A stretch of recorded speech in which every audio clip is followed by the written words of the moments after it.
Hello everyone, welcome to my YouTube channel. Be able with me. Unit 2.2 The Lion, the Man, and the Statue. Long ago, man and animals could talk to each other. Once a man and a lion got talking.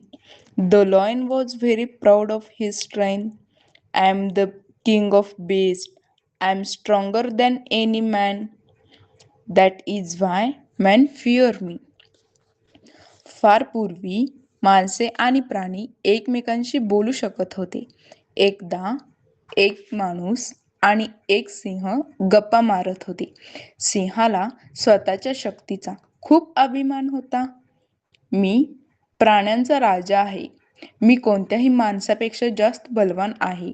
म्हणूनच माणसे मला घाबरतात, असे सिंह म्हणाला. The man was also proud of his intelligence. Don't forget that. Men are more intelligent than you are. That is why they can hunt you or capture you. त्या माणसालाही आपल्या बुद्धिमत्तेचा खूप अभिमान होता. हे विसरू नकोस की माणसे तुमच्यापेक्षा जास्त बुद्धिमान असतात. म्हणूनच ते तुमची शिकार करू शकतात आणि तुम्हाला पकडू शकतात, असे माणूस म्हणाला. They both began to argue about who was greater. At last, the man took the lion to a statue in a big garden.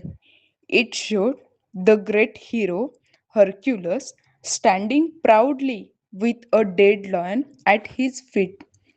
ते दोघेही कोण श्रेष्ठ यावरून भांडू लागले.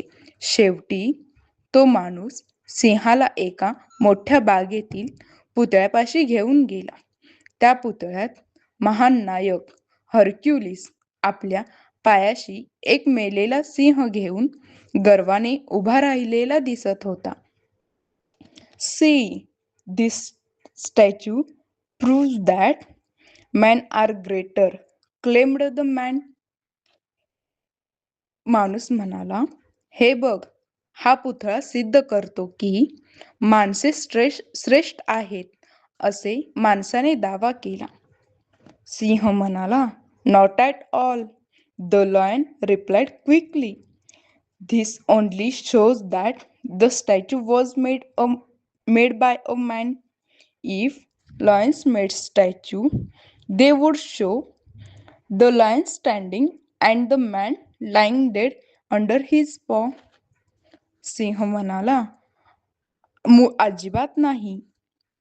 सिंहाने चटकन उत्तर दिले, हे फक्त हे दर्शवते की पुतळा एक माणसाने बनवला होता. जर सिंहाने पुतळे बनवले असते तर त्यांनी सिंह उभा असलेला आणि माणूस त्याच्या पंजाखाली मृत पडलेला दाखवला असता. From this story we can see that the story depends on the story teller.